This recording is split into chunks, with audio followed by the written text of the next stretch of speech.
Canada ప్రధాని Justin Trudeau రాజీనామా ప్రకటన చేశారు. తన కుటుంబంతో సుదీర్ఘంగా మాట్లాడిన తర్వాత రాజీనామా నిర్ణయాన్ని తీసుకున్నట్టుగా ఆయన తెలిపారు. తన విజయానికి కుటుంబం మద్దతే కారణమని చెప్పిన ఆయన తన రాజీనామా నిర్ణయాన్ని రీసెంట్గా రాత్రిపూట డిన్నర్లో పిల్లలకు తెలిపారు. అంతర్గత పార్టీ విభేదాలను దృష్టిలో పెడితే తాను కెనడియన్లకు ఉత్తమ ఎంపిక కాలేనని ఆయన తెలిపారు. తాను ప్రధానిగా 2015లో ఎన్నికైనప్పటి నుంచి కెనడా ఎంత అభివృద్ధి చెందిందని, తన ప్రభుత్వం కొందరు అభివృద్ధి కోసం కాకుండా అందరి అభివృద్ధి కోసం పాటుపడిందని ఆయన తెలిపారు. పేదరికాన్ని తగ్గించామని, ఎక్కువ మంది ప్రజలకి పని కల్పించగలిగామని తెలిపారు. ట్రూడో పదవి నుంచి దిగిపోవాలని పార్టీతో పాటు ఇతరుల నుంచి కూడా డిమాండ్ పెరిగింది. పార్లమెంట్ తిరిగి గాడిన పడడానికి, కెనడా రాజకీయాల్లో ఉద్రిక్తత తగ్గడానికి ఇది సరైన సమయం అని ట్రూడో తెలిపారు. 3 సార్లు ప్రధానిగా బాధ్యత నిర్వహించిన ట్రూడో దేశీయంగా, అంతర్జాతీయంగా సంక్లిష్ట పరిస్థితులను ఎదుర్కోవడానికి కూడా పార్లమెంటు సరికొత్త ప్రయాణాన్ని ప్రారంభించాలని తెలిపారు. మరిప్పుడు లిబరల్ పార్టీ నేతగా ట్రూడో స్థానాన్ని ఎవరు భర్తీ చేయగలరు? మాజీ డిప్యూటీ సీఎం క్రిస్టియా ఫ్రీలాండ్, మాజీ సెంట్రల్ బ్యాంక్ మార్క్ కార్నే ఈ స్థానాన్ని పోటీ పడేవారిలో ముందున్నారు.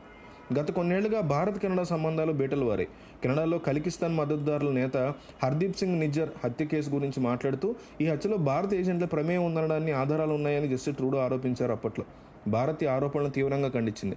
ఆ తర్వాత నుంచి 2 దేశాల మధ్య సంబంధాలు దిగజారుతూ వచ్చాయి. 2 దేశాలు పరస్పరం దౌత్యవేత్తలను కూడా ఆయా దేశాలు వీడాలని కోరాయి. ప్రస్తుతం 2 దేశాల మధ్య సంబంధాలు ఇప్పటివరకు ఎప్పుడూ లేనంతగా దిగజారే పరిస్థితిలో ఉన్నాయి. ట్రూడో భారత్ మీద ఆరోపణలు చేసినప్పుడు ట్రూడో కెనడాలో సిక్కు సమాజాల పట్ల ఓట్లు రాబట్టుకోవడం కోసమే భారత్ పట్ల ఇలాంటి దూకుడు వైఖరి ప్రదర్శించారని చెప్పుకున్నారు. కెనడా ప్రభుత్వం అక్కడి ఖలికిస్తాన్ ఏర్పాటువాదుల యొక్క చర్యలు తీసుకోవాలని భారత్ కూడా ఎప్పటి నుంచో కోరుతూ వస్తోంది. ట్రూడో ప్రభుత్వం తమ ఓటు బ్యాంక్ రాజకీయాలను దృష్టిలో పెట్టుకుని ఖలికిస్తాన్ పట్ల మెతక వైఖరితో ఉంటుందనేది ఆరోపణ. విదేశాంగ మంత్రి ఎస్ జయశంకర్ కూడా ఇదే అన్నారు. కెనడా జనాభాలో 2.1% సిక్కుల జనాభా ఉంది. గత 20 ఏళ్లలో కెనడాలో సిక్కుల జనాభా రెట్టింపైంది. ఇందులో ఎక్కువ మంది భారత్లోని పంజాబ్ నుంచే విద్య, కెరియర్, ఉద్యోగాల కోసం కెనడా చేరుకున్న వారిలో ఉన్నారు. అయితే సరిగ్గా దాదాపు 15-20 రోజుల క్రితం ఏం జరిగిందో కెనడాలో చూస్తే దాన్ని బట్టి ఆయన ఇప్పుడు రాజీనామా చేశారో మనకు అర్థమవుతుంది.